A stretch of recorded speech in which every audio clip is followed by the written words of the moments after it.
parce que voilà, je suis très content d'être là à Paris. Des amis guyanais, hein, qui sont là, fidèles au poste. Finera, Giovanni, vous étiez à Toulouse il n'y a pas longtemps. D'ailleurs, venez nous voir de temps en temps à Toulouse, ça va faire du bien, hein. On a même des anciens Toulousains qui sont là-haut. C'est super. Soyez bénis, soyez bénis. On est vraiment très content d'être là. Doublement content parce qu'on vous voit et puis que vous avez tous compris que voilà, il y a des bonnes choses qui se passent dans la famille Boulmer en ce moment. Ouh là là là là là là. Ouais, ouais, ouais, ouais. Non, mais écoutez, c'est ce qu'on a proclamé, hein, que l'hiver n'allait pas durer toujours et qu'après l'hiver, il y a un printemps. Hein. Est-ce que vous croyez ça? Donc c'est ça qui est beau. Dieu est un Dieu de résurrection. Et voilà le thème que nous, on suit depuis un mois maintenant, à Paris aussi, non? Hein, pasteur? La puissance de la résurrection, c'est ça? Voilà. Donc, quelques nouvelles de Toulouse quand même. L'église grandit pas aussi vite qu'on voudrait, ça va jamais aussi vite qu'on voudrait, mais elle grandit par la grâce de Dieu. On fait une UDV là, et il y a des nouveaux, et chaque âme est tellement précieuse qu'on veut bien s'occuper de quelques-uns aujourd'hui pour mieux s'occuper de beaucoup demain. Donc voilà, et puis la venue d'Élisabeth va nous aider à mettre de l'ordre dans les choses. Vous savez, vous priez des fois, vous dites Seigneur, change-moi, ça vous arrive, vous dites Seigneur, je veux changer. Et quand le changement arrive, tu dis oh là là, ça fait peur. Voilà, donc ça me fait un peu peur. L'autre jour, on avait une leçon de Cap Destiné, et puis il fallait interviewer quelqu'un pour savoir comment il avait rassemblé ses 12. Alors j'ai consulté un pasteur de Guyane qui a tardé à me répondre. Alors je me suis tourné vers Elisabeth, j'ai dit tu pourrais me raconter? Elle me dit oui. Et j'ai dit mais tu n'as pas fait telle leçon, tu ne connais pas telle leçon? Elle me dit écoute-moi, hein, toi tu as la théorie, moi ça fait 24 ans que j'ai la pratique. Alors et j'ai compris que ouais, ça allait, voilà, ça va secouer, ça va décoiffer dans la mesure où je peux encore me laisser décoiffer un petit peu. Mais bon, on veut le changement, oui ou non? Et quand il arrive, ben voilà, ça décoiffe. Donc tout va bien. Alors à Toulouse, on grandit petitement, mais venez nous voir, ça va faire du bien. Là, on a Pasteur Vanessa et Gaëtan qui sont là ce week-end. Le week-end prochain, je crois même que Yukio et Jessie vont peut-être faire un détour vers chez nous. Donc bienvenue déjà. Et puis, si vous voulez venir, faites-nous ce cadeau, ça sera vraiment une bénédiction, puis on reste proche. Hein. Voilà, voilà. Donc, j'aurais mille choses à vous dire, mais ça fait quand même bien longtemps que je ne suis pas venu à Paris. Hein. Donc, je suis vraiment très, très content d'être là ce matin. Voilà. Alors, on va rester dans le thème du jour. Et ça fait... Alors, si vous priez avec foi, priez pour que j'ai de la sagesse et que je ne veuille pas vous en dire trop. Parce que comme on ne se voit pas souvent, j'ai envie de vous dire trop de choses. Et ça se bouscule après dans la gare de triage, là-haut dans la tête. Et on veut dire trop de choses en trop peu de temps. Et donc on va prier, que Dieu me donne de la sagesse. Vous êtes d'accord? Seigneur, donne-nous de la sagesse ce matin pour que tu répondes aux besoins de chacun. Seigneur, on est là à tes pieds ce matin. On est là dans ta présence. On est là en ouvrant le livre. Et comme quelqu'un l'a dit, dès qu'on ouvre ce livre, l'auteur est là, devant nous. Et Seigneur, nous sommes devant toi. Et ce qu'on veut bâtir, c'est pour toi, c'est par toi. Ta parole déclare, sans l'Éternel qui bâtit la maison, ceux qui bâtissent, ils bâtissent en vain. Seigneur, on s'est rassemblés pour devenir meilleurs, on s'est rassemblés pour te donner l'adoration, la louange qui te revient, mais pour être enrichi de ta présence. Alors bénis-nous ce matin, Père. Chacun est venu avec un besoin, avec une attente. Seigneur, comble au nom de Jésus les besoins de chacun. Ravivons-nous, Seigneur, la flamme, si parfois elle avait baissé. Toi, tu n'éteins pas le lumignon qui fume. Tu ne détruis pas le roseau qui est froissé. Tu relèves toujours. Tu as tellement plus à nous donner. Seigneur, bénis cette parole. Nous te le demandons au nom de Jésus et pour ta gloire. Amen. Et amen. Alors, on est en fin de mois et donc on reste sur ce thème et je vais vous donner, avec la grâce de Dieu, quelques clés comment vivre le miracle. Comment vivre par la puissance de la résurrection, cette résurrection. Parce que je crois qu'il y a des clés et qu'on n'est pas juste passif pour vivre la résurrection, mais qu'on a des choses à faire pour vivre la résurrection. Est-ce que tu le crois? Parce qu'il y a des choses qui t'échappent complètement et qui dépendent que de Dieu. Il y en a d'autres où tu as à collaborer avec Dieu pour que les choses se passent. Donc je vais aller glaner un peu dans la parole. C'est pour ça que je vais demander de la sagesse parce que, on va aller chercher et on va essayer de retirer quelques clés pour vivre cette résurrection. Le thème, tout à l'heure, quand Christine m'a consulté, elle m'a dit, est-ce qu'il y a un titre à cette méditation de ce matin? Je lui ai dit oui, il n'y a pas de résurrection sans mort. Dis avec moi, il n'y a pas de résurrection sans mort. Alors tout le monde veut la résurrection, oui? Ouais, on veut la force, on veut la vie, on veut la résurrection, les enfants qui naissent, plein de promesses, destinées nouvelles, etc. Maintenant, qui veut la mort? Personne ne veut la mort. La mort, c'est froid, c'est même glacial. La mort, ça te paralyse. La mort, c'est la fin. On dirait que ça ne va jamais changer. C'est irrémédiable, c'est sans issue. Personne n'aime la mort. Quand j'étais gamin, j'allais dans des enterrements et je regardais tout le monde. Ils avaient des têtes d'enterrement, c'était normal, hein. Mais alors je me disais, oh là là, tout le monde est tellement gêné. Et donc on se fait une image de la mort au travers de ce qu'on voit et on est mal à l'aise par rapport à la mort, non? Tu aimes la mort, toi? Personne, sauf quelques gens bizarres qui sont tout en noir avec des... Ouais, mais la mort, on n'aime pas ça. On n'aime pas ça. Et il y a quelque chose de contre-nature, contre-vie dans la mort. Mais pour connaître la puissance de la résurrection, il faut aussi passer par des morts. Et quand j'ai lu des passages bibliques en réfléchissant à ces choses, j'ai vu que dans des histoires tout au long de la Bible, quand il y a une résurrection, souvent les histoires commencent par la mort. Et tu peux penser à 1000 histoires, hein. J'en ai quelques-uns sous les yeux, là, par exemple dans le livre d'Esther. Vous aimez le livre d'Esther? Pasteur Annick aime le livre d'Esther, elle aime le jeûne d'Esther, mais tout commence par un décret de mort dans le livre d'Esther, oui ou non? Et donc c'est parce qu'il y a cette mort qu'on va aller chercher Dieu, on va prendre des clés. Si je vous demande quelle est la clé qu'Esther a reçue pour sortir de la mort et entrer dans la vie, la résurrection, qu'est-ce que vous me diriez? Je vous fais travailler un peu ce matin, hein. Vous n'êtes pas couché trop tard hier soir? Vous avez encore les ménages qui travaillent? Alors quelle est la clé qu'Esther va recevoir pour connaître le changement de mort à vie, pour vivre la résurrection? Ah, le jeûne. Johan est pour le jeûne. Écoutez, oui, maintenant, moi, ce que j'ai vu, c'est que Esther avait un besoin primordial qu'elle avait oublié. Quel besoin? Quand Mardochée va lui dire, écoute, il faut que tu ailles vers le roi, c'est pour ça que Dieu t'a mis là, non? Qu'est-ce qu'elle va répondre? Elle dit, mais on ne peut pas aller vers le roi comme ça, surtout quand on ne l'a pas vu depuis 30 jours. Relis le livre d'Esther, tu vas te rendre compte qu'Esther n'avait plus l'habitude de venir dans la présence du roi. Et je vais vous dire, pour vivre la résurrection, et ça c'est un principe qui traverse toute la Bible, il faut revenir dans la communion avec Dieu. Dis avec moi communion. Communion avec Dieu. Esther, elle doit retrouver sa communion. Ça commence là. Et dans la communion, le roi lui dit, mais qu'est-ce que tu veux? Qu'est-ce que tu me demandes? Avec beaucoup de sagesse, elle va dire, écoute, par étapes, reviens encore. Et la deuxième fois, lors du banquet, il lui demande, mais qu'est-ce que tu veux? Et là, elle va pouvoir intercéder auprès du roi. Et ça, c'est encore un beau principe qu'Esther nous apprend, c'est qu'il faut venir avec notre malheur dans la présence du roi. Il faut exposer les choses dans la présence de celui qui peut tout, qui sait tout, celui qui peut transformer les situations de mort en résurrection. Et parce qu'elle fait ça, elle expose Aman, alors là, la bénédiction vient. Et ce qui aurait dû être un jour de deuil va finir par être un jour de victoire, un jour de grande joie qu'on célèbre encore aujourd'hui, tous les ans. Nos amis juifs le font, hein, à la fête de Purim.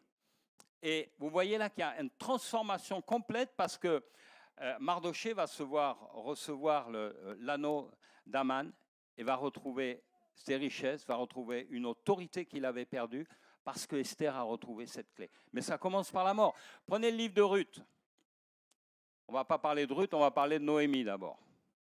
Vous avez vu comment commence le livre de Noémie?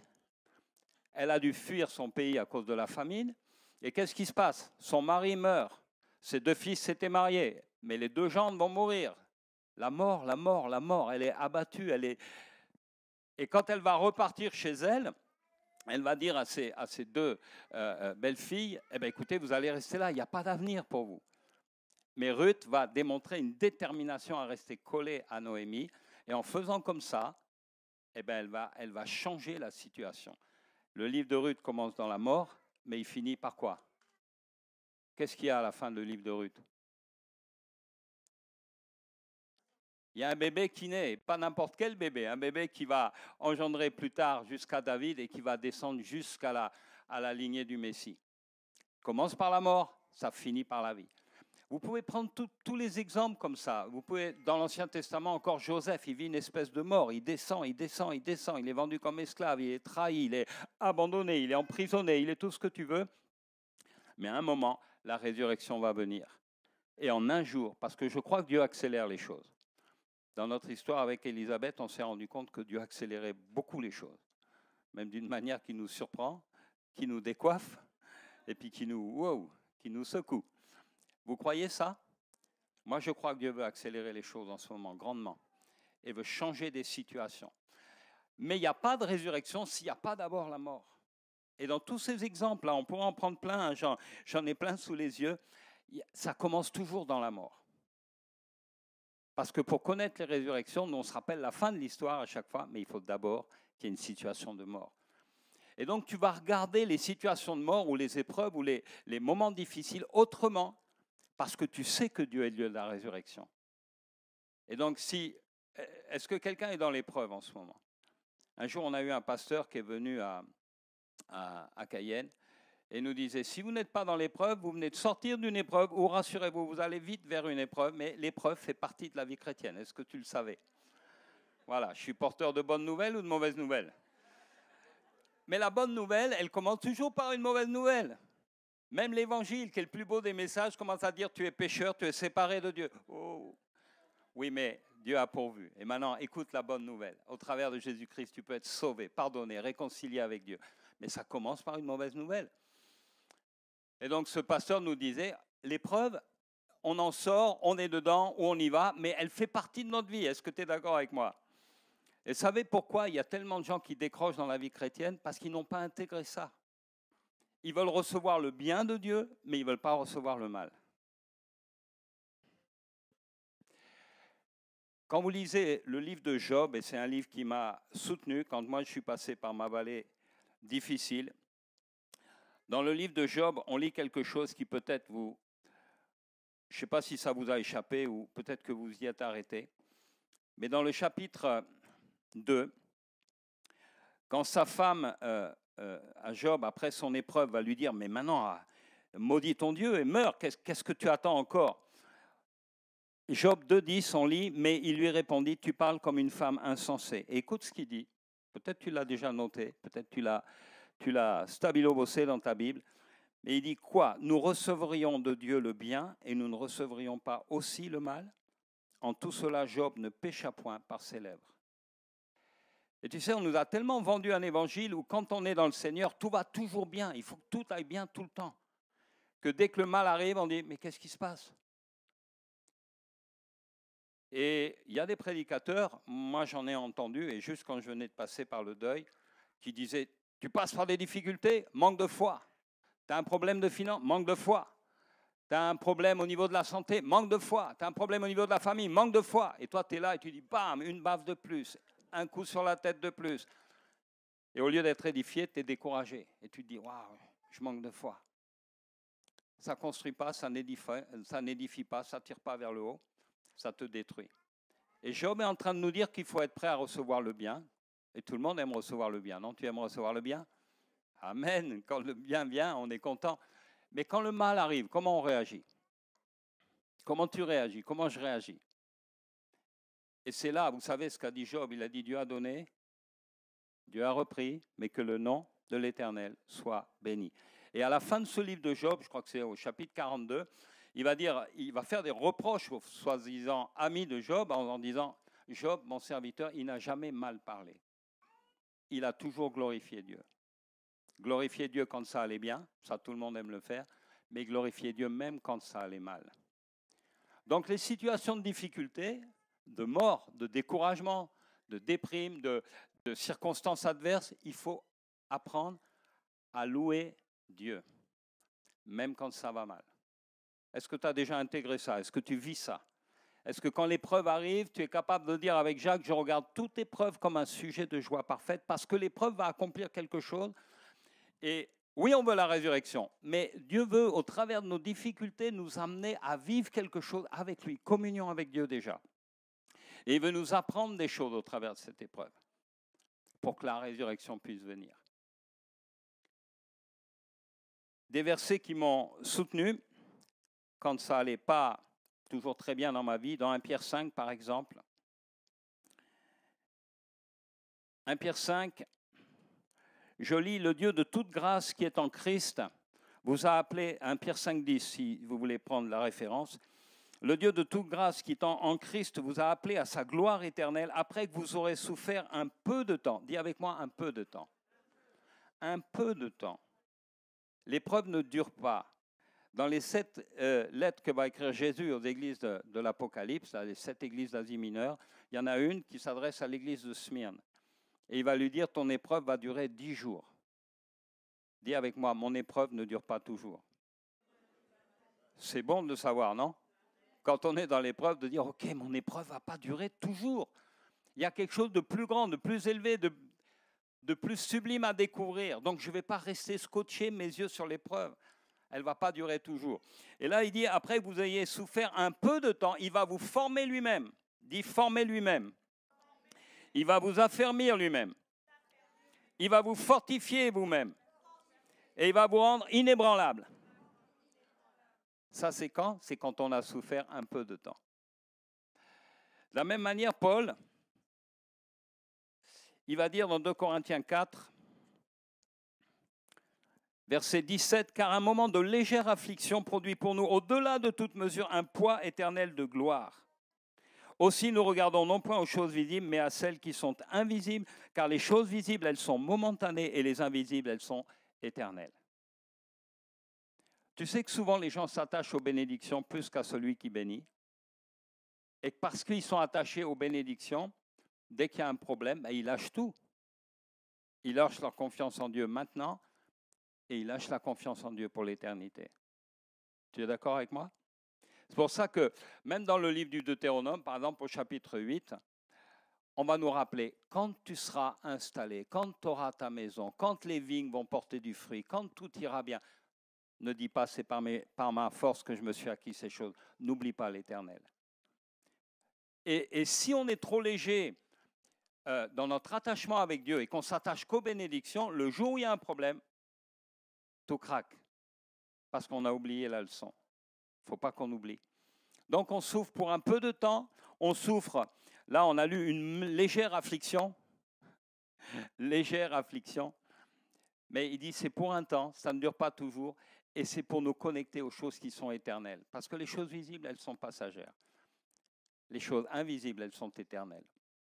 Et Dieu veut que tu t'attaches à lui pour que ça dure, pas simplement à ses bénédictions. Et je me rappelle le témoignage, c'était à la convention à Paris, donc certains, vous allez vous en rappeler. Mais le pasteur là-haut disait que Dieu a dû lui apprendre cette leçon, à recevoir, mais être prêt à donner à chaque moment. Vous vous rappelez de ce témoignage? C'était à l'église de la Chapelle, je crois, ou quelque chose comme ça. Et il disait, on reçoit et on est prêt à recevoir le meilleur. Mais Dieu dit, si tu es capable de donner ta bénédiction, alors je suis capable de te donner tellement plus et tellement mieux. Mais on ne s'attache pas à ce que Dieu donne. On s'attache à celui qui donne. Et nous, on reste détachés dans notre cœur. Donc c'est quelque chose d'important de comprendre que la vie chrétienne, elle nous fait passer par des espèces de petites morts. Elle nous fait passer par des moments de découragement, par des moments où c'est sec, où il n'y a pas de fruits, des hivers, parce que Dieu veut préparer un printemps qui vient. Et cet évangile où on ne parle plus de l'épreuve, où on en parle comme quelque chose d'étranger à la vie chrétienne, ça me dérange profondément. Vous savez pourquoi ça me dérange? Parce que comment voulez-vous prêcher cet évangile-là à des musulmans qui savent que quand ils vont se donner à Jésus, ils vont se faire jeter de leur famille, ils vont se faire jeter de leur village, ils vont perdre leur boulot, ils vont tout. Comment vous voulez prêcher cet évangile-là à des chrétiens qui payent un prix fort dans leur consécration et qui sont rejetés du monde? Tu vois que le salut, ce n'est pas égal à vie sans problème et puis vie sans épreuve. Tu comprends ce que je veux dire? C'est tellement important de comprendre que oui, Dieu donne le bien, mais quand il donne le mal, on ne décroche pas, on reste attaché à lui parce qu'on sait qui il est. Le premier prêche que j'ai donné à Paris en sortant, juste après le deuil de Marie-Hélène, ça a été quoi? Ça a été la souveraineté de Dieu. Dieu reste souverain. Et de déclarer, et c'est le verset qu'on a donné à son enterrement au début, en tout temps, mon âme te louera, en tout temps. C'est une décision de cœur. On reste attaché à Dieu. Et Dieu reste bon même quand on passe par des vallées difficiles. Donc oui. Mais alors ce matin, je ne veux pas vous parler que de la vallée de la mort. Ça serait un peu tristouné, non? On va parler un peu d'autre chose quand même. Mais regardez toutes ces ces histoires de résurrection commencent par la mort. Il n'y a pas de résurrection s'il n'y a pas d'abord la mort. Vous regardez par exemple dans le 2e livre des rois, et là vous avez l'exemple de la Sunamite. Vous connaissez ce passage, je présume. Et là pareil, la première clé pour la Sunamite, c'est quoi? Connexion, communion, relation avec Dieu. C'est une femme, à chaque fois que le prophète vient la visiter, on est dans 2 rois, on est en train de parler d'Élisée, à chaque fois qu'elle vient la visiter, elle dit à son mari, non, il faut qu'on l'ait à table, il faut qu'il vienne manger chez nous. C'est une bénédiction de recevoir l'homme de Dieu. Alors d'abord, elle le fait manger.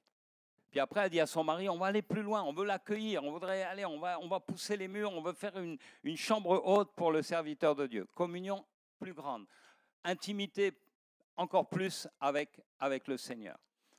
Et donc c'est dans ce contexte-là que le prophète Élisée va dire, mais cette femme, qu'est-ce qu'on peut faire pour elle? Qu'est-ce que je peux faire pour toi? Il va dire, non, j'habite au milieu de mon peuple, j'ai besoin de rien. Et son serviteur Géasi va lui dire, hey, tu crois pas, tu es aveugle ou quoi? Tu as vu, cette femme a déjà un certain âge, elle n'a pas d'enfant. Et le prophète dit, mais bien sûr, merci Géasi, merci. Et alors il dit, l'an prochain, à la même époque, tu auras un fils. Et là, qu'est-ce qu'elle répond? La Sunamite va dire, oh là là, ne déçois pas ta servante. Tu touches un désir profond là au fond de mon cœur. Peut-être il y a quelqu'un ici qui attend un enfant comme ça et qui dit, ah, ça tarde à venir et c'est une douleur. La stérilité, même dans l'Ancien Testament, c'est considéré comme une honte. Anne, dans son livre, elle parle de la honte qu'elle a connue à ce moment-là. Et les femmes de Jacob, un exemple à pas suivre, on est d'accord, hein? Il avait 4 femmes, mais c'est pas, on est d'accord, les choses ont changé depuis cette époque-là. Hein? Mais les femmes de Jacob, dont Rachel en particulier, dit « Donne-moi des enfants, sinon je meurs ». Et il y avait une honte d'attacher à la stérilité. Et donc, dans cette histoire-là de la Sunamite, dans 2 Rois 4, on va voir que le prophète va toucher un désir profond, mais qui était la bénédiction que Dieu avait préparée pour cette femme. Et vous savez tous, si vous avez lu cette histoire, qu'un peu plus tard, l'enfant, un jour, va être en train de travailler dans les champs, va avoir mal à la tête, et son père va dire ce que tous les papas disent quand ils ne savent plus quoi faire. Qu'est-ce qu'on dit? Voilà. C'est pas comme ça, Martial? Quand on ne sait pas quoi faire, on dit « va voir maman ». Elle sait. Elle a l'infirmerie, elle a le sac dans lequel on trouve tout ce qu'il faut. T'as mal à la tête, elle a ce qu'il faut. T'as mal aux pieds, elle a toujours tout ce qu'il faut. Va voir maman. Mais maman n'a pas pu rien faire puisque l'enfant est quand même mort, oui ou non? Et c'est là, regarde bien, quand on a cette clé de l'intimité, on peut aller plus loin. L'enfant est mort, elle ne dit rien. Ou plutôt, elle va dire à son mari, mais ce n'est pas jour de lune, ce n'est pas une fête solennelle, pourquoi tu vas leur... Tout va bien, tout va bien. Et elle va jusque chez le prophète, et là, elle lui dit, écoute-moi bien, cet enfant, je ne l'ai pas voulu. C'est toi qui me l'as prophétisé de la part de Dieu. Alors maintenant, tu vas t'en occuper. Et quand j'ai lu ça, qu'est-ce que j'ai pensé? Tu sais, Dieu a mis dans ton cœur, il a mis dans mon cœur des rêves, des fois depuis tout petit. Elisabeth, elle me disait que quand elle était gamine, elle rêvait d'être missionnaire dans un autre pays. J'ai dit, ben, viens en France, c'est un bon terrain de mission. Mais vous savez, il y a des rêves que Dieu a placés dans vos cœurs, qui sont entre vous, et c'est devant le Seigneur. Vous avez des rêves. Ton profil n'est pas le même que le mien. Moi, j'ai des rêves que tu n'auras pas et tu as des rêves que je n'aurai pas. Mais Dieu a placé ces rêves dans ton cœur. Et ces rêves-là, quand Dieu les refait renaître et te dit, avec moi, ça va être possible, tu dis, ouais. Mais nos rêves, nos visions, on regarde l'histoire de Joseph, vont passer au test. Joseph rêvait de grandeur, oui ou non? Le début du livre, c'est Joseph eut un rêve, puis après il eut un autre rêve, et puis il ose dire à ses frères, vous savez, un jour, moi je vais être au-dessus de vous, même de papa, de maman. Il dit, quoi? Petit orgueilleux, hein? Et ils se sont pris en grippe. Donc nos rêves vont passer au test, et regarde la vie de Joseph, ils sont passés au test, nos rêves. Mais il y avait un rêve que Dieu avait mis dans le cœur de ce jeune. Un rêve que Dieu avait mis dans le cœur de la Sunamite. Un rêve que Dieu a mis dans ton cœur. Et ces rêves-là, des fois, ils meurent. Et on se dit, je lâche l'affaire. J'avais cru, j'avais espéré. Mais c'est fini. Tu as vécu ça des fois? Des rêves qui meurent? Mais laisse-moi te dire, si ce sont des rêves que Dieu a mis dans ton cœur, ils ne vont pas mourir, ils vont ressusciter ces rêves. Mais il faut aller chercher dans la présence de Dieu. C'est lui qui a la puissance de la résurrection. Il y a des rêves, peut-être que tu as dans ton cœur, peut-être des paroles que tu as reçues il y a des années en arrière, et le temps a passé, les épreuves sont venues, tu dis, c'est plus pour moi. Vous savez, moi, quand Marie est partie pendant quelques mois, et puis ça a duré, je me disais, maintenant, boîte de garage, tu vas vieillir, tu vas élever tes enfants, ça sera déjà pas si mal, contente-toi de ça. Tu sais, puis on revoit tout à la baisse. Et on dit maintenant, on est en mode survie. On n'est plus dans la vie, on est en mode survie. On fait le nécessaire de tous les jours et puis ça sera déjà pas si mal. Et on ne s'attend plus à la résurrection. Mais il y a des rêves que Dieu a mis dans ton cœur, qu'il a mis dans mon cœur. Ces rêves-là, on ne les lâche pas. Et on vient dans la présence de Dieu. Et on dit, Seigneur, ce n'est pas moi qui ai mis ces rêves dans mon cœur. Ce n'est pas des rêves de grandeur personnelle, c'est des rêves pour ta gloire. Je ne les lâche pas. Qu'est-ce qu'elle a fait, la Sunamite? Elle a persévéré. Elle a dit à l'homme de Dieu, tu viens maintenant et tu règles ce problème. Le serviteur est venu, il a fait, rien n'a fonctionné. Mais quand lui, il est venu, il a dit, maintenant, tu t'en occupes. Maintenant, je ne lâche pas l'affaire. Elle a persévéré. Et pour voir la résurrection, je crois que ça, c'est une clé que nous donne la Sunamite. C'est que oui, intimité au début, mais oui, persévérance quand on a reçu la promesse et qu'elle semble mourir. Dieu est le Dieu de la résurrection. Donc, je ne lâche pas l'affaire, je persévère pour le voir s'accomplir. Et là, elle va voir l'enfant ressuscité. Et là, elle va dire, j'ai bien fait de croire, j'ai bien fait de persévérer. J'ai imité ceux qui, par la foi et la persévérance, ont reçu l'héritage promis. Mais oui, nos rêves vont passer au test et nos rêves vont mourir pendant un temps. Il y a beaucoup de choses comme ça qui passent par la mort avant de connaître la résurrection. Et cette Sunamite, si on parlait d'elle, on pourrait en parler longtemps, mais vous allez quelques chapitres plus loin, non plus 4, 5, peut-être chapitre 9. Et là, vous allez voir que cette Sunamite, parce qu'elle a développé une intimité avec Dieu, parce qu'elle a vu le miracle dans sa vie, un jour, elle revient, après 7 années d'éloignement, après de famine, elle revient au pays. Et le jour où elle revient, il y a le roi qui est là en train de parler avec le serviteur d'Élysée, qui est en train de dire, oui, un jour, un fils a été ressuscité. Et le roi dit, quoi? Raconte-moi ça encore. Il dit, oui, oui. Il dit, oh, mais la femme dont je te parle, elle arrive, je sais, elle, là-bas. Eh, madame, venez ici. Oui, le roi veut entendre ton histoire. Est-ce que c'est vrai, ton fils est ressuscité? Oui. Oui, oui, roi, mon fils est ressuscité de ça. Et qu'est-ce que tu viens chercher ici au Palais Royal aujourd'hui? Ben, je veux récupérer mes biens parce que je suis parti 7 ans à l'étranger. Et vous savez ce qui s'est passé?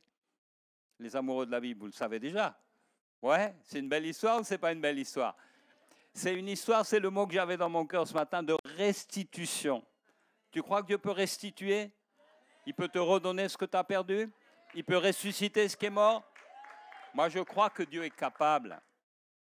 Et donc, ce jour-là, le roi allait dire, alors, non seulement vous lui rendez toutes ses terres, et vous allez même lui donner tout ce que les récoltes ont manqué de lui apporter, donc vous allez la bénir bien au-delà de ce qu'elle aurait pu espérer.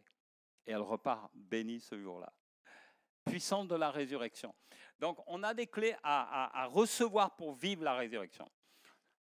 Il y a une autre clé que j'ai vue, c'est tout récemment, on parlait de ça, dans la vallée des ossements, à Ézéchiel. Ézéchiel 37. Vous connaissez ce passage? Sinon, vous avez un devoir pour dimanche prochain, c'est au moins de le lire une fois. C'est un trop beau chapitre, et puis là, tu vas voir que tu as quelque chose à faire pour vivre la résurrection. Qu'est-ce qui se passe? Il est là au milieu des eaux, et les eaux, la Bible prend soin de nous dire qu'ils étaient très nombreux et très secs. Tu les imagines blancs, là, comme blanchis sous le soleil, il n'y a plus rien là, il n'y a pas une once de vie là-dedans. Et le prophète va s'entendre dire par Dieu, est-ce que ces eaux vont revivre? Et qu'est-ce qu'il va répondre, le prophète? Ce qu'on fait souvent quand Dieu nous pose des questions, on dit tu le sais, toi, Seigneur, tu es omniscient, omnipotent, j'ai appris ça à l'école du dimanche, toi, tu sais tout, alors tu sais. Il dit non, trop facile. Dis avec moi, trop facile. Non, trop facile. C'est trop facile de dire Dieu sait, Inch'Allah.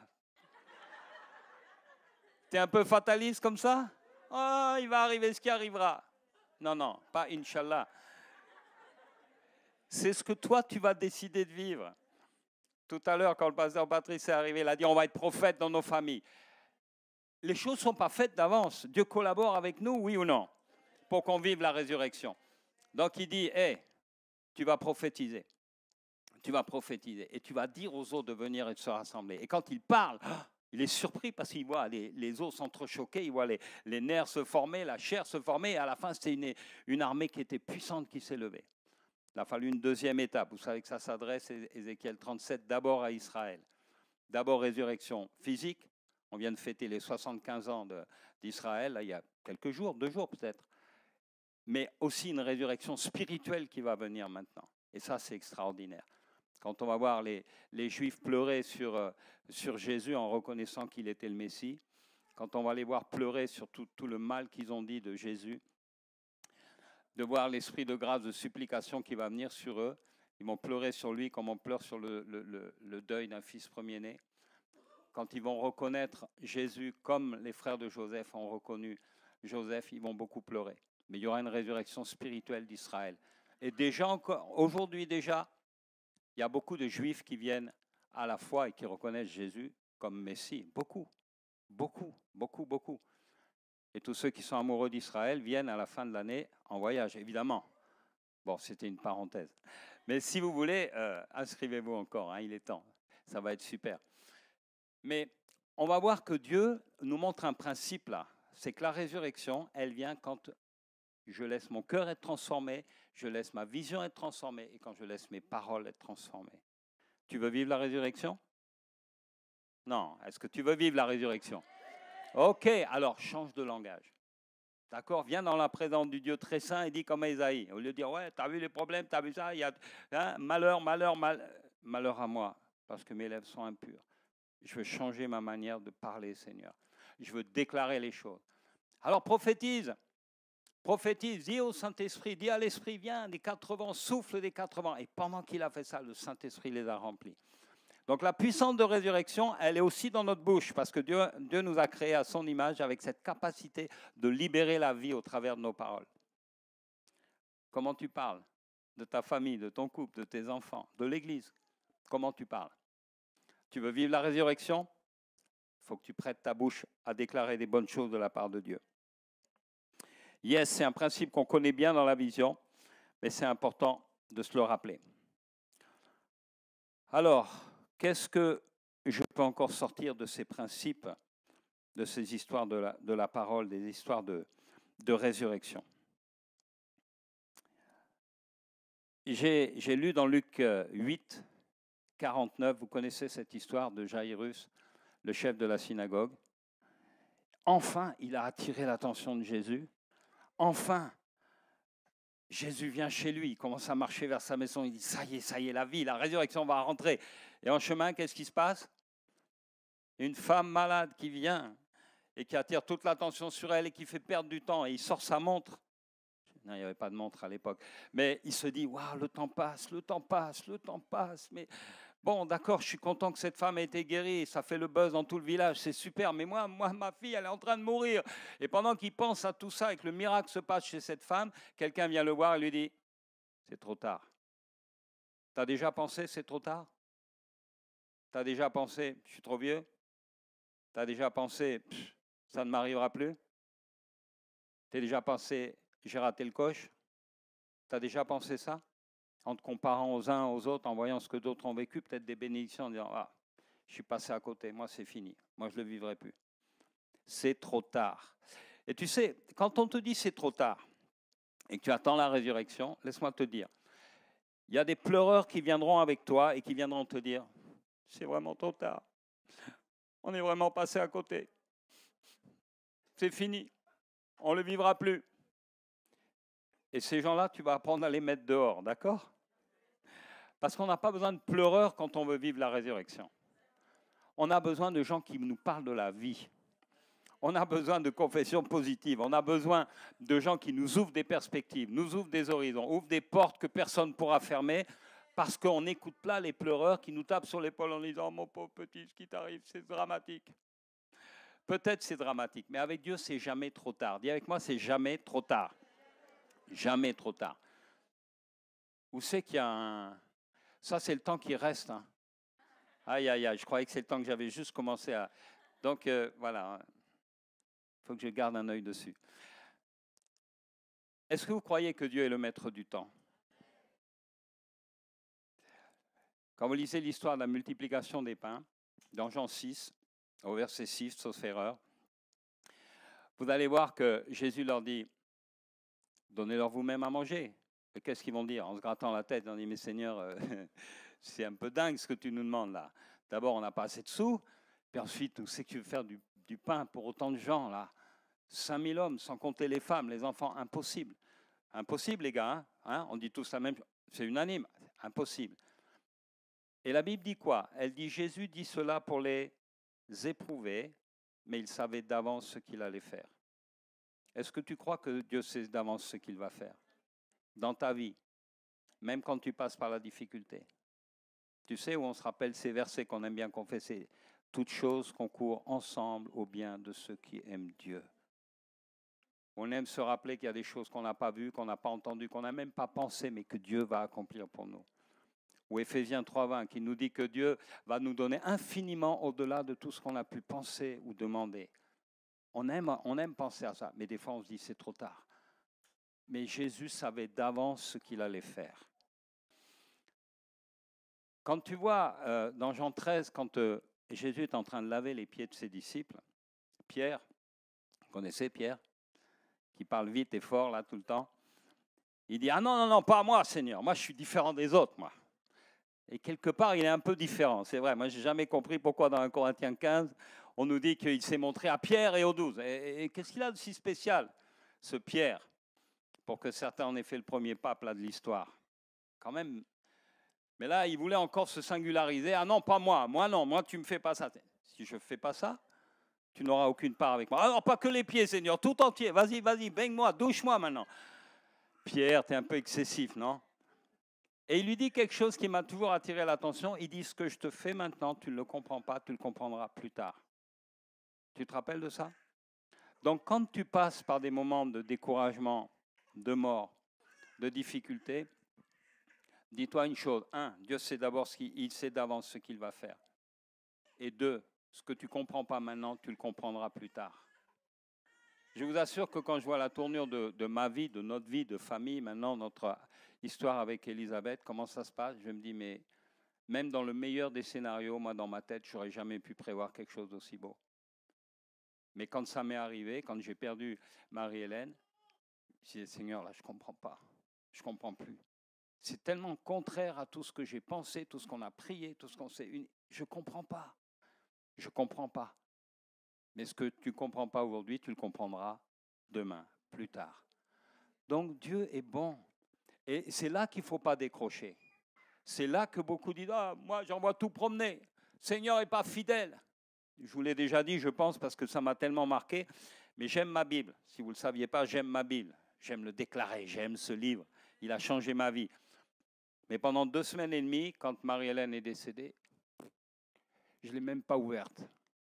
Et je la regardais comme ça, je disais, toi tu m'as trahi. Toi tu m'as trahi. Toi tu n'as pas été fidèle. Toi je ne te parle plus. J'étais fâché avec ma Bible. 2 semaines et demie. Parce que je ne comprenais pas ce qui m'arrivait. On ne comprend pas sur le moment ce qui nous arrive quand on passe par la mort.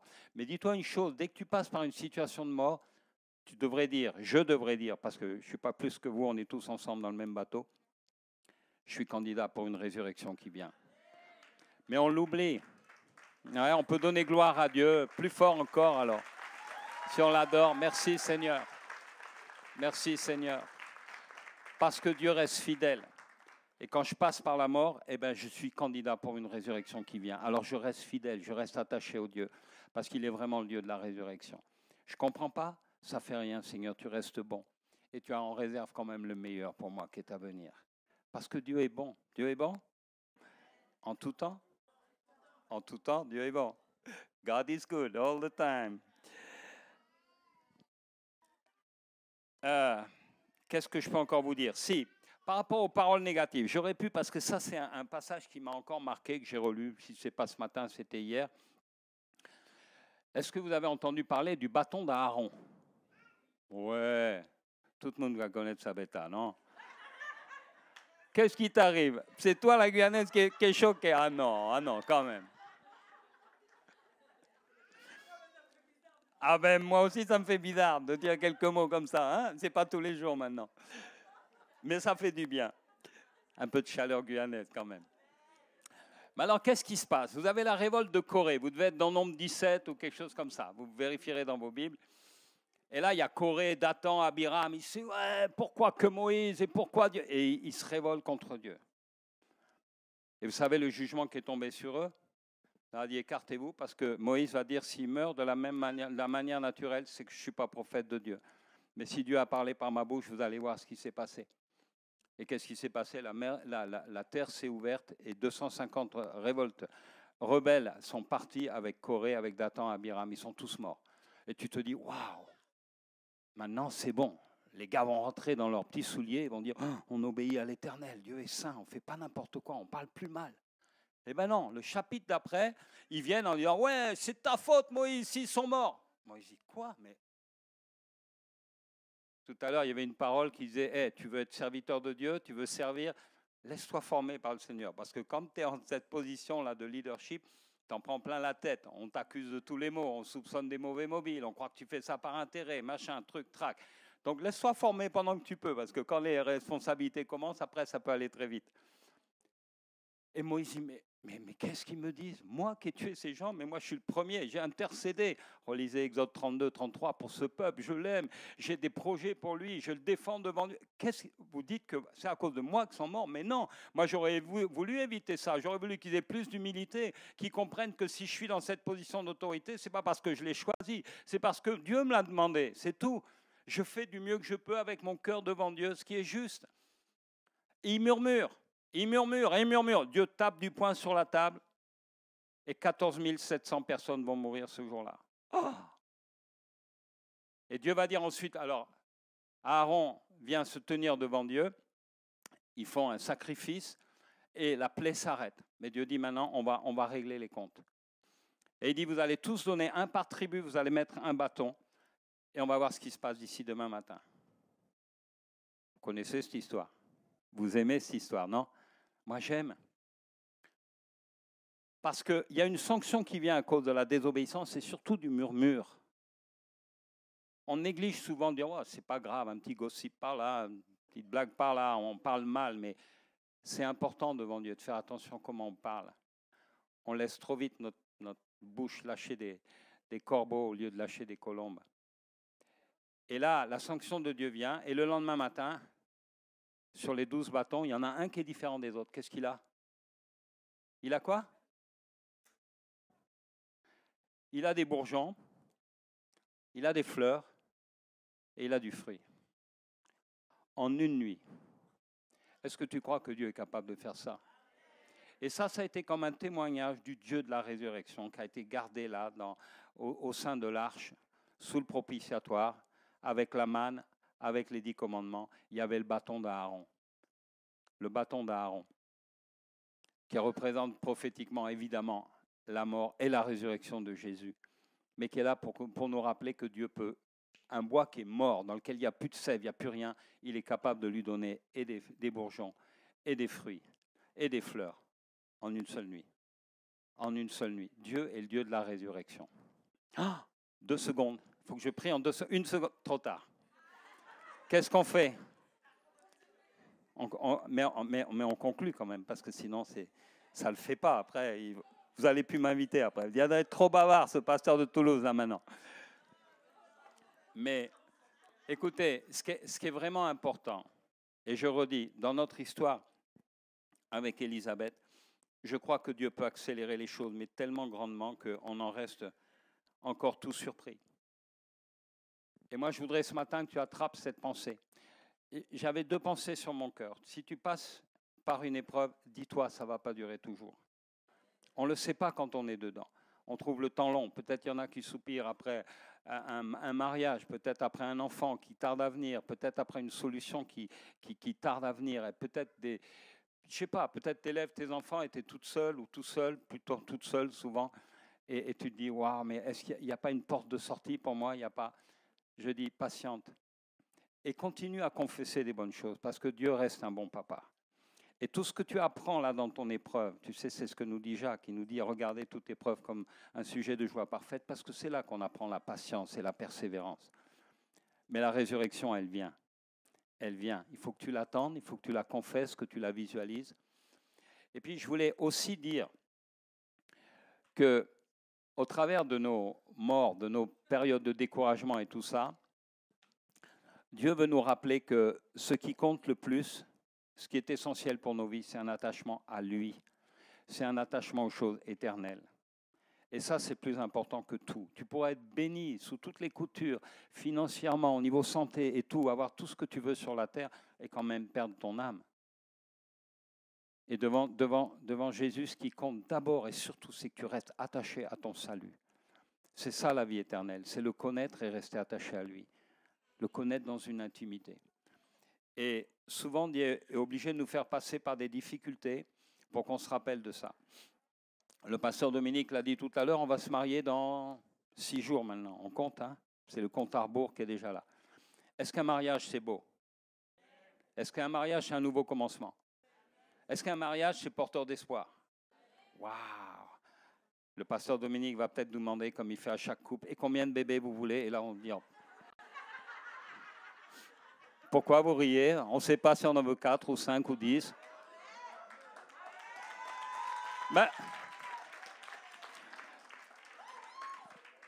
Mais vous savez quoi? Vous savez quoi? Malgré tout, vous voulez que je vous lise des versets sur le mariage? En ce moment, je suis obligé de méditer sur le mariage. Hein. Mais je vais lire un verset qu'on lit rarement dans les mariages. Et je vais finir par ça, rassurez-vous, hein, parce que... Il dit, voici ce que je dis, frère, 1 Corinthiens 7, 29. Le temps est court. Dis avec moi, le temps est court. Jésus revient, il est vraiment à la porte. Le temps est court. Désormais que ceux qui ont une femme soient comme s'ils n'en avaient pas. Alors tout le monde peut écouter sauf Elisabeth, parce que là, elle risque d'être fâchée si elle écoute ce que je vais dire là. Que tous ceux qui ont une femme soient comme s'ils n'en avaient pas. Pas un prétexte, messieurs, pour négliger nos épouses. Hein. Non, non, non, non. Mais pour dire, hey, même quand on est marié, et c'est une bénédiction d'être marié, oui ou non? Proverbe 18, 22, celui qui trouve une femme, il trouve le bonheur. Et c'est une faveur qu'il a reçue de l'Éternel, oui ou non? Waouh! Et beaucoup pensent, c'est ça la panacée de la panacée, ça c'est le meilleur du meilleur. Dans la vie, c'est waouh! Giovanni finira, c'est vraiment super de se marier, hein, comprenez bien ce que je dis. Mais malgré tout, l'apôtre Paul va nous dire, c'est bien, c'est super, mais il y a quelque chose qui est encore plus important que ça. Ah bon? Est-ce qu'il y aurait quelque chose de plus important que le mariage qui reflète les noces de l'agneau qui vont venir? Eh bien, l'apôtre Paul continue, il dit, ceux qui ont une femme comme s'ils n'en avaient pas. Ceux qui pleurent comme s'ils ne pleuraient pas. Ça veut dire dans l'épreuve, relativise. Ne t'écroule pas. Tu peux pleurer, bien sûr. Le deuil, il fait partie du processus de guérison. Mais reste pas scotché dans tes pleurs. Je pourrais vous parler de ça parce que j'ai un petit peu donné là-dedans. Tu vois, et on peut rester dans un domaine de l'âme où on reste scotché parce qu'on ne s'élève pas dans une dimension de l'esprit et on peut rester très malheureux, dépressif et on peut même se laisser aller si on ne comprend pas ça. Alors que ceux qui pleurent soient comme s'ils ne pleuraient pas. Ceux qui se réjouissent comme s'ils ne se réjouissaient pas vraiment. Ceux qui achètent comme s'ils ne possédaient pas. Tu aimes peut-être faire du négoce, tu es peut-être en train de calculer des affaires que tu es en train de faire. C'est bien, c'est bien. Mais ceux qui achètent comme s'ils ne possédaient pas. Ceux qui usent du monde comme s'ils n'en usaient pas réellement, parce que la figure de ce monde, elle passe. Tout passe. Même le mariage, même le mariage. Est-ce que vous croyez que dans le ciel, mari et femme vont rester ensemble? C'est une question que je vous pose et que je vous laisse toute la semaine pour méditer et vous répondrez au pasteur Dominique dimanche prochain. Mais est-ce que dans le ciel, on sera... Quand Jésus nous enseigne que dans le ciel, il n'y a plus ni homme ni femme. Donc tu vois, il y a des choses plus importantes même qu'un mariage. Même si c'est quelque chose de beau, même s'il nous appelle à nous réjouir dans le mariage, bien sûr, c'est extraordinaire. Il y a quelque chose qui est encore plus important que ça. Et dans notre histoire avec Élisabeth, on a décidé, on s'est basé sur un verset. Dans le Cantique des Cantiques, vous connaissez ce verset qui dit « L'hiver est passé ». Et ça fait du bien quand l'hiver il passe, hein, parce que là, le printemps revient, on a des nouveaux désirs, des nouvelles envies, des envies de rire, des envies de danser. Vous voyez, quand on se marie avec une Colombienne, il faut aimer danser. Ça fait partie du programme. Ouch. On va apprendre. Ben, ouais, les deux, elle aime les deux. Rap ou salsa, rap, bon. On va apprendre. Mais il y a quand même quelque chose de encore plus important. Tu vois, et on a décidé qu'après l'hiver, quand vient le printemps, il faut aussi l'accueillir. C'est pour ça que Dieu fait avec nous pour vivre la résurrection. Vous savez, on peut vite s'enfermer dans des mentalités de mort, de déprime, et ne pas accueillir la bénédiction quand elle vient. Quand elle vient, il faut l'accueillir. Quand le printemps arrive, il faut sortir dehors, il faut respirer. Il ne faut plus rester dans la maison comme en train d'étouffer.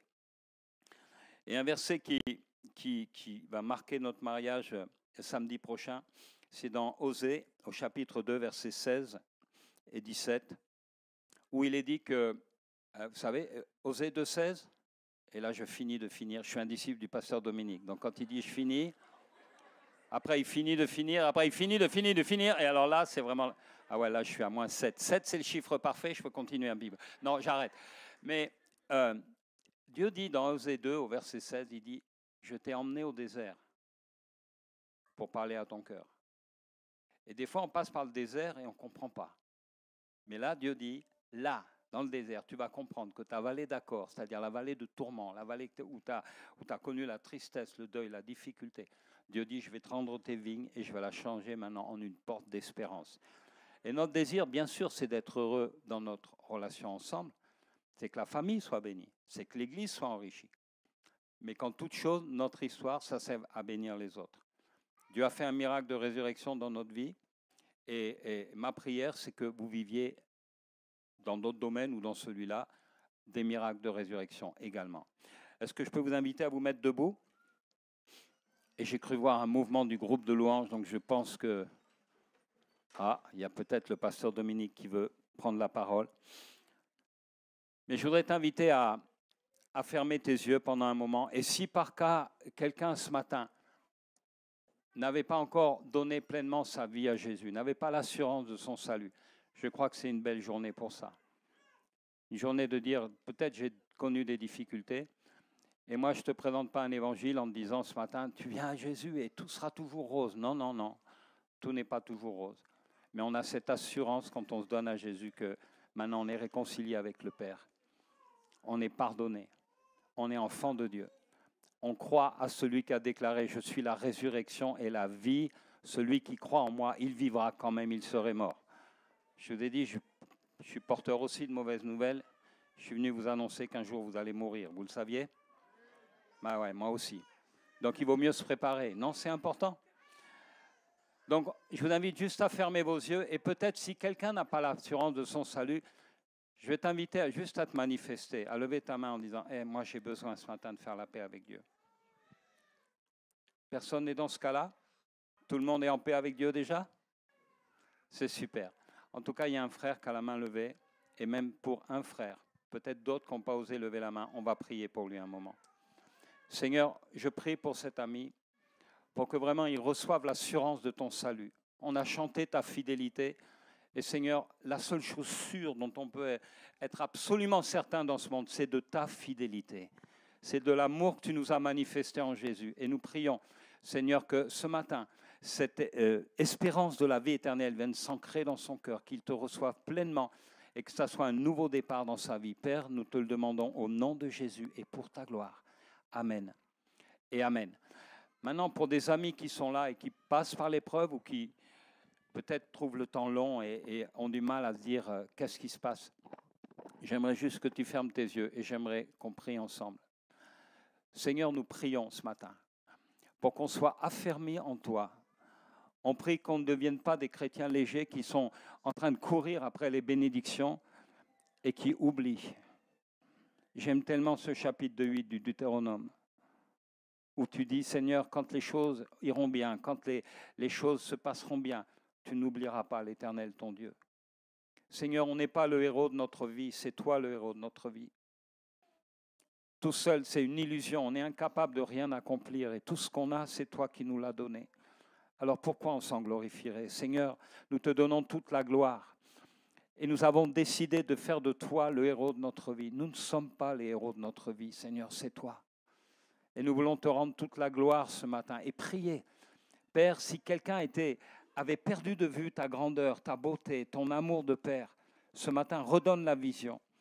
Et Seigneur, aide-nous quand on est dans la difficulté à dire bientôt, la puissance de la résurrection va tout changer. Le Dieu qui a changé le sort de Esther, de Mardochée, de tous les Juifs de cette époque, qui a retourné les situations, est toujours le même. La puissance de la résurrection, elle agit dans le cœur de tous ceux qui croient ce matin. Et Seigneur, nous voulons recevoir cette vie. Nous prions, Seigneur, vraiment que tu viennes semer de l'espérance dans les cœurs ce matin. Au nom de Jésus. Alléluia. À tous les pleureurs qui sont venus nous mettre la main sur l'épaule et qu'on dit c'est trop tard, c'est fini. Nous disons dehors ce matin. Nous disons nous accueillons la vie et la résurrection qui est en Jésus. Nous accueillons le miracle qui est toujours possible. Nous disons ce matin, il n'est pas trop tard. Nous disons ce matin que les rêves que tu as toi-même placés dans nos cœurs, chacun avec une destinée spéciale, Seigneur, ne vont pas mourir parce qu'on croit, parce qu'on persévère, parce qu'on s'attache à toi et parce qu'on a éprouvé les choses. Et on peut dire après des années, oui, ces rêves viennent de toi, alors ils vivront au nom de Jésus. Seigneur, tu ressuscites les rêves dans les cœurs ce matin. Tu relèves, tu remets à la surface les choses que l'ennemi a voulu engloutir en nous disant c'est trop tard, c'est fini. Au nom de Jésus, Seigneur, fortifie les cœurs. Chacun, Seigneur, est encore dans la course. Chacun peut encore se mettre à part pour vivre le meilleur que tu as réservé pour lui. Seigneur, je bénis cette église du CCI de Paris. Je bénis chaque bien-aimé qui est là ce matin. Je bénis leur vie, je bénis leur famille, je bénis leur ministère. Seigneur, nous voulons voir ta gloire. Nous voulons voir tes rêves, Seigneur, s'accomplir dans nos vies. Nous voulons voir cette église, Seigneur, accueillir un grand nombre qui viendra se réfugier dans l'amour du Père. Seigneur, vraiment bénis au nom de Jésus ce matin. Que la puissance de la résurrection vienne réveiller tous les rêves qui étaient endormis. Au nom de Jésus. Alléluia, fortifie nos cœurs. Fortifie nos cœurs, Seigneur, ce matin. Redonne de l'espérance à ceux qui en manquaient, Seigneur, au nom de Jésus et pour ta gloire. Amen et amen. Est-ce qu'on peut donner une main d'acclamation au Seigneur? Et on va laisser... Reste là, pasteur, on va finir ensemble. Et je voudrais juste dire quelque chose. Le pasteur l'a indiqué en titre à son message, il n'y a pas de résurrection sans mort.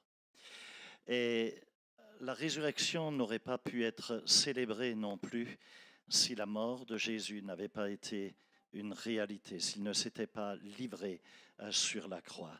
Et c'est ce que nous voulons célébrer, le souvenir de sa mort, mais aussi de sa résurrection en partageant ce matin le vin et le pain, c'est-à-dire en prenant le repas du Seigneur ensemble. On va conclure ce message qui est très très puissant et qui va bouleverser ta vie. C'est un week-end qui va changer ta vie. Si tu as bien reçu cette parole et tu la laisses travailler dans ton cœur, tu ne seras plus le même. Permets à Dieu d'agir, permets à Dieu d'intervenir et tu peux le sceller en prenant le pain et le vin ce matin. Alors on va prier. Pasteur Franck, tu vas prier pour le pain et je vais prier pour le vin. On n'a plus besoin d'expliquer grandement les choses parce que tu as tout dit. Il est question de mort, il est question de résurrection. Et ça nous amène à la vie. On ne va pas pleurer la mort, sinon il n'y aurait pas eu de résurrection. On va regarder devant. Vous savez, le repas du Seigneur, c'est oui, je regarde à mon passé, je sais d'où je viens et j'ai été racheté, lavé par le sang de Jésus. Je sais qui je suis aujourd'hui et je sais aussi où je vais. Et donc, c'est tout ça, le repas du Seigneur.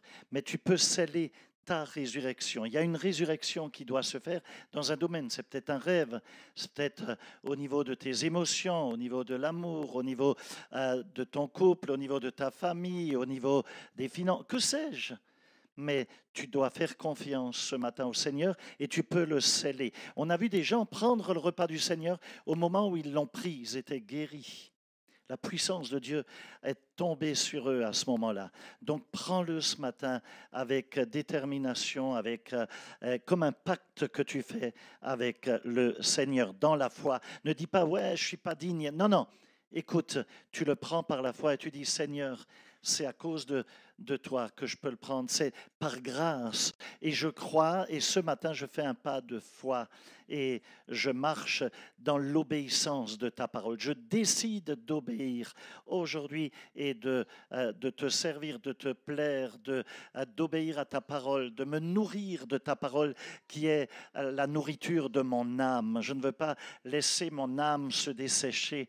De la même manière que tu te nourris physiquement, que tu prends un repas, eh bien tu vas nourrir ton âme. Et tu dis, Seigneur, jour après jour, je vais nourrir mon âme et je vais te plaire, je vais t'obéir. Alors fais ce pacte aujourd'hui en venant à la table du Seigneur. Tu vas prier pour le pain et je vais prier pour le vin ensuite. Amen. Merci Seigneur. Ainsi donc, puisque les enfants participent au sang et à la chair, Jésus aussi, d'une manière semblable, y a participé, afin d'écraser par sa mort celui qui détenait le pouvoir de la mort, c'est-à-dire le diable, et de délivrer tous ceux qui, par crainte de la mort, étaient toute leur vie retenus dans l'esclavage. Seigneur, nous te rendons grâce de ce qu'un jour tu as accompli ta mission en disant au Père, tu m'as créé un corps, ô Dieu, pour faire ta volonté. Et nous avons beaucoup de respect pour celui qui a quitté son ciel de gloire, qui a pris une forme humaine, qui a pris un corps de la chair, comme nous, pour un jour affronter la mort. Et nous célébrons celui qui en est sorti vainqueur. Nous célébrons la puissance de la résurrection qui t'a établi fils de Dieu, avec puissance, par ta résurrection d'entre les morts. Seigneur, nous prions que ce matin, la vie de Dieu soit communiquée dans nos corps, que vraiment l'Esprit qui a ressuscité Jésus d'entre les morts communique une force à nos corps mortels. Seigneur, nous prions qu'il y ait des guérisons au milieu de nous, et qu'il y ait une résurrection dans les cœurs, dans les vies, dans les sentiments, les émotions, et que la puissance de Dieu soit manifestée maintenant au travers de cette sainte scène. Au nom de Jésus. Amen et Amen. Merci Seigneur. Seigneur, je veux te prier pour le vin qui symbolise ton sang. Nous nous rappelons que tu as versé ton sang jusqu'à la lie, jusqu'à la dernière goutte. Tu t'es livré pour payer la rançon, le prix de la rançon complète à cause de nos péchés, qu'exigeaient nos péchés, les malédictions également de nos ancêtres. Seigneur, nous sommes venus à toi, nous étions liés, nous étions complètement prisonniers par notre situation de péché. Et tu nous as rachetés, tu nous as lavés. Non, jamais nous n'oublierons cela, que tu nous as portés. Tu es venu, tu nous as élevés, Seigneur. Tu nous as sortis de la boue dans laquelle nous nous trouvions. Tu nous as sortis de ce cachot spirituel pour nous faire franchir la ligne, pour nous faire passer des ténèbres à la lumière. Seigneur, de la perdition dans le royaume du Fils de son amour. Je te bénis, Père, dans le nom de Jésus, de ce que ce précieux sang est agissant dans nos vies. Et au moment où nous prendrons le vin, Seigneur, qui nous rappelle ton sang que tu as versé, nous voulons te déclarer avec notre bouche et avec la bouche de notre cœur, avec nos tripes, que non seulement nous sommes heureux de ce que tu nous as racheté, nous sommes heureux d'être tes enfants, mais nous sommes également heureux d'obéir à ta parole, qui est notre code de la route de la vie, qui est notre mode d'emploi de la vie, qui nous conduit à destination. Seigneur, tu as fait de nous une race à part. Tu nous as rachetés pour faire de nous un sacerdoce royal, pour nous donner de te servir librement. Oui, tu nous as libérés. Tu as brisé le pouvoir de la maladie dans nos vies, Seigneur, à cause de ton sang. Tu as brisé les malédictions, tu as brisé toutes les oppositions. Et ce matin, tu peux dire, Satan, je viens contre toi avec le sang de Jésus-Christ, avec le sang de Jésus-Christ, et mes rêves ressuscitent. J'entre dans ma destinée. Je vais accomplir ma destinée en Christ Jésus. Et tu peux déclarer, oui, je saisis cette destinée et j'avance dans le nom de Jésus, dans le nom de Jésus. Et j'irai de victoire en victoire, de bénédiction en bénédiction, de grâce en grâce, de faveur en faveur, de miracle en miracle. Déclare-le au nom de Jésus. Et tu dis, Seigneur, je viens à ta table et je participe à ce repas qui préfigure le repas des noces de l'agneau auquel tu m'appelles, auquel tu m'as convié. Au nom de Jésus, à toi l'agneau de Dieu. Amen et amen. Soyez bénis dans le nom de Jésus et participe à ce repas dans avec le respect de Dieu. Scelle cela et déclare que tes rêves ressuscitent au nom de Jésus. Amen, amen. On a réussi à finir, hein, c'est ça? Oui, alléluia. Gloire à Dieu, merci Seigneur. Amen.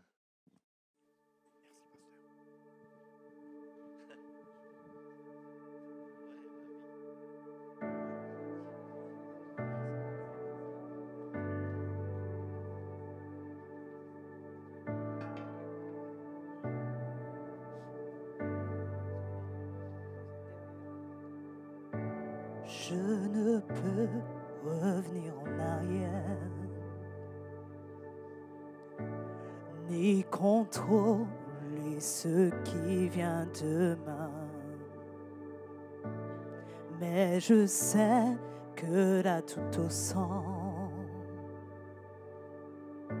c'est l'endroit où tu promettais.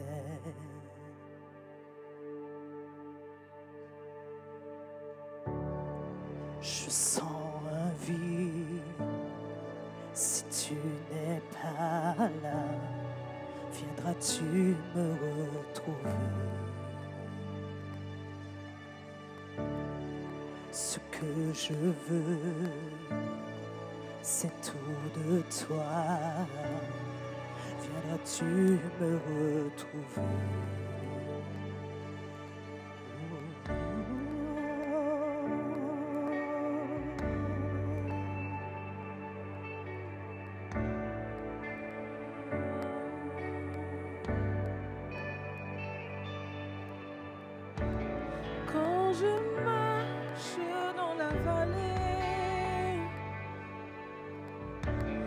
Ton amour vient dépasser mes pas,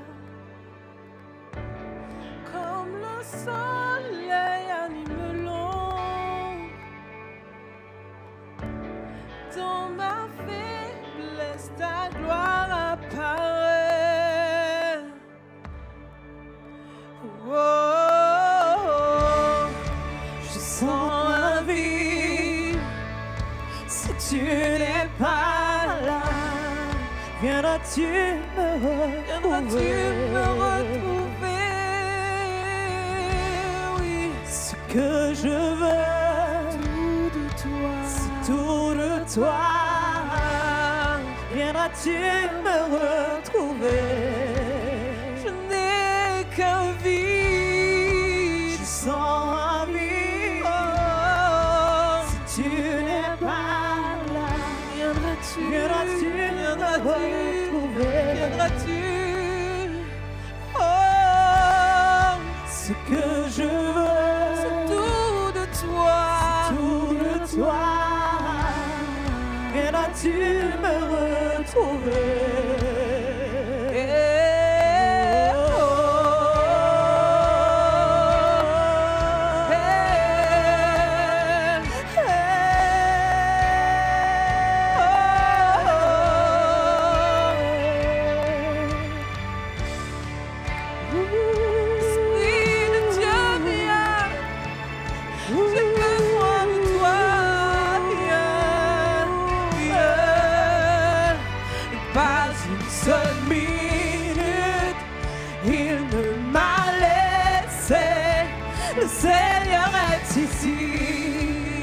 Le Seigneur est ici.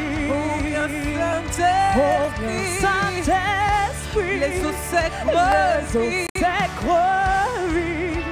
Le Seigneur est ici. Le Seigneur est ici.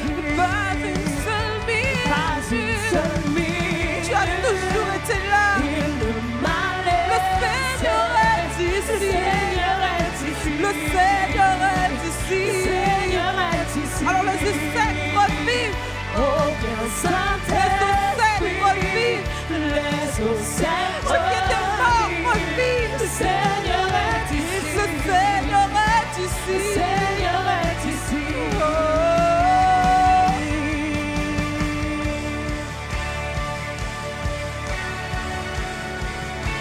Le Seigneur est ici. Et voici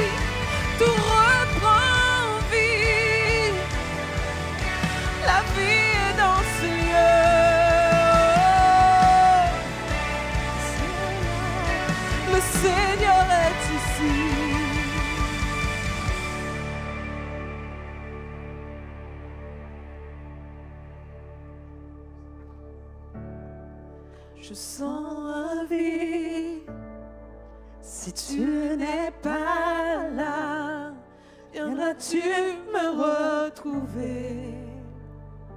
Ce que je veux, Seigneur, Ce que je c'est veux, tout de toi. c'est tout de toi. Papa, c'est tout de toi. Viendras-tu me retrouver? Je sens un vide. Je sens un vide. Tu n'es pas là. Si tu n'es pas là, Tu n'es pas là. viendras-tu me retrouver? Ce que je veux, Ce que je veux, c'est tout de toi. Viendras-tu me retrouver? oh. Prenons le pain ensemble. Viendras-tu me retrouver? Oh.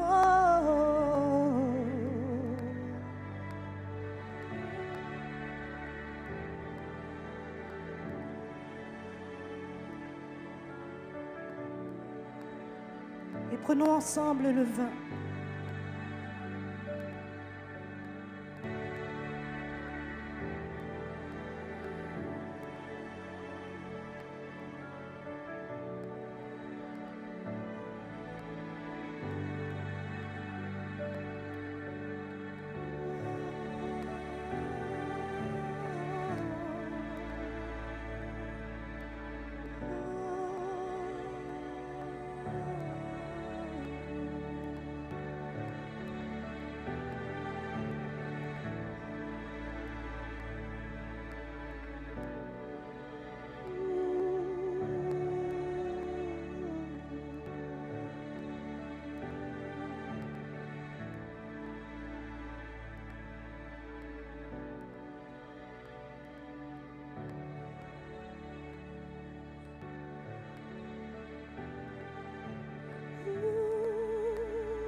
Dernière fois, on dit ensemble.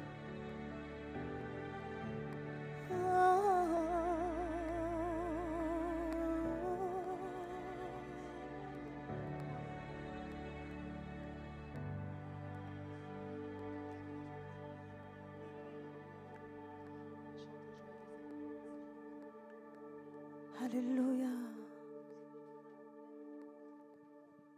Et aujourd'hui, nous célébrons des naissances. Amen. Passer de la mort à la vie. Donc là, on célèbre la vie, on célèbre des vies. Amen. Alors, on va chanter ensemble joyeux anniversaire pour plusieurs d'entre nous ce matin. Amen. Est-ce que pasteur... Alors, Isabelle, viens, approche-toi. Wouh! C'est une belle princesse du Seigneur, n'est-ce pas? Est-ce qu'elle a un cadeau de Dieu pour Paris? Amen. Alléluia. Elle vient de loin, elle vient de Santo Domingo. Elle était dans le programme de Dieu, n'est-ce pas, Gennaro? Et c'est une femme extraordinaire, Isabelle. Amen. Vraiment, je veux vraiment te célébrer aujourd'hui avec toute l'Église parce que tu es une personne c'est surnaturel en fait. Quand on voit ta joie, ton sourire, l'amour que tu as pour le Seigneur, l'amour que tu as pour la France. N'est-ce pas, Isabelle? Tu ne vas pas repartir, hein? Non. Alors, je te souhaite un joyeux anniversaire, Isabelle. Joyeux anniversaire. J'appelle Marc aussi. Oui, mais Marc. Joyeux anniversaire. Joyeux anniversaire, Isabelle. Joyeux anniversaire. Alors Marc aussi aujourd'hui, vous connaissez Marc, cet homme discret depuis des années dans l'église, tellement discret, il n'a même pas vu son épouse. Pendant 5 ans, ils passent à côté l'un de l'autre, ils ne se connaissent même pas. Au bout de 5 ans, d'un coup, ça se réveille. Ne réveillez pas l'amour avant l'heure, n'est-ce pas? Et puis Dieu a réveillé l'amour. Amen. Alors Marc, ce livre est pour toi. Et je sais que tu vas être béni au travers de cela. Et on te souhaite un joyeux anniversaire, Marc. Merci pour qui tu es. Merci pour ton cœur. Tu es un serviteur impressionnant. Il m'impressionne. Parce que tout en silence, il est toujours là. Il y a quelque chose à faire. Marc va le faire. Enfin, vraiment, merci. Merci, Marc. Dieu n'a pas fini avec toi. Et tu sais, non, mais il ne sait pas encore. Mais Philippe servait aux tables. Et un beau jour, il était propulsé dans le ministère. Amen. C'est déjà un ministère, ce que tu fais. Mais il y a plus encore. Réjouis-toi. Amen. Joyeux anniversaire, Marc. Joyeux anniversaire, Marc. Joyeux anniversaire, Marc. Joyeux anniversaire. Alors, un autre serviteur de Dieu qui est déjà bien levé, Juan, qui nous vient de la Colombie. Amen. À cause d'une histoire d'amour. Quand Dieu réunit des nations, il le fait de cette manière, n'est-ce pas? Et c'est comme ça que Juan est là avec nous à Paris. Et tu es tellement précieux. Juan, tu es précieux.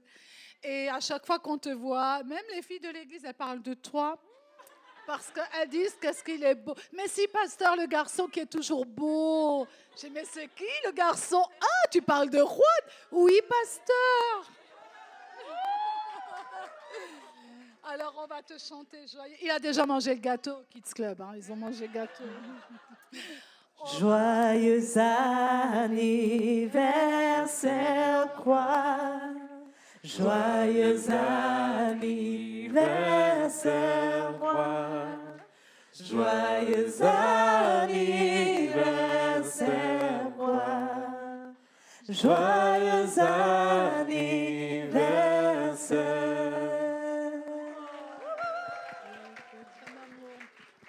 Est-ce qu'on peut les bénir? On peut élever nos mains? Merci, Père, pour ces vies si précieuses, Seigneur. Aucune vie n'est un hasard, Seigneur, sur cette terre, mais c'est toi qui les as suscitées pour ta gloire, Seigneur. Parce que, Seigneur Jésus, ils sont nés pour te servir. Ils sont nés pour t'honorer, te célébrer, pour t'élever, pour t'exalter. Et Seigneur, aujourd'hui, nous déclarons une nouvelle fois combien tu es grand, combien tu es si bon, combien tu t'es révélé dans leur cœur et combien, Seigneur, tu n'as pas terminé ton histoire en eux. Et je sais que de grandes choses s'en viennent encore. Seigneur, merci pour la vie de Marc, que nous bénissons, Seigneur. Il va se multiplier et encore se multiplier. Nous déclarons aussi la multiplication dans la vie d'Isabelle, Seigneur. Tu lui donnes ses 12, tu lui donnes son équipe, Seigneur. Merci, Père, pour l'onction de la multiplication, pour sa magnifique famille que tu lui donnes. Merci pour Juan, Seigneur. Merci pour ce garçon que tu as levé ici en France, au milieu des petits Français. Seigneur, il est le grand Colombien qui annonce la parole de Dieu à l'école. Amen, Seigneur. Merci pour ta parole qui s'accomplit dans les vies au nom de Jésus. Amen. Amen, amen.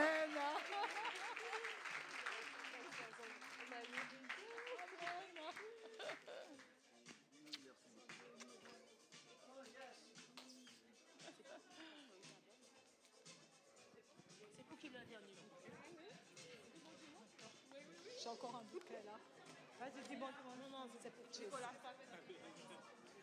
Bon dimanche à tous et que Dieu vous bénisse.